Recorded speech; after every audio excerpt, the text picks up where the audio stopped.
Follow along as I restored his totaled Land Cruiser back to life. The next step in the 97 revival is installing the passenger side fender. The impact from the accident didn't just damage the outer fender, it also pushed the inner fender out of shape, which immediately complicated the install. To see how bad it really was, we set the fender onto steely and started checking gaps along the wheel well and looking for obvious misalignment points. It was pretty clear that we had some work to do. We pulled the fender back off and got to work on the inner structure.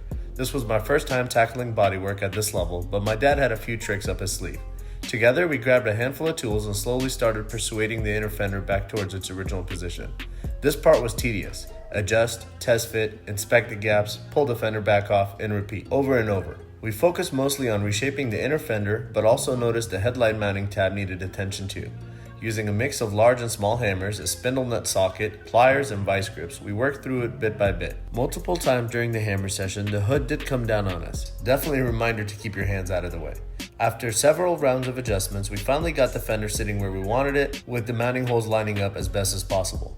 I started by hand threading a couple of bolts across the top, along with the lower tab to the new lower panel, then snugged them down to check alignment. As things tightened up, it became obvious the lower panel needed some adjustment too. I loosened those bolts, repositioned everything, and continued installing the rest of the fender bolts across the top. Inside the wheel well, all but one bolt went in smoothly. The one closest to the headlight needed a little more persuasion. We tweaked the headlight tab and lower panel mounts. My dad applied some steady pressure, and that gave me just enough alignment to thread the bolt in. With that last one seated, I went back and fully tightened everything down.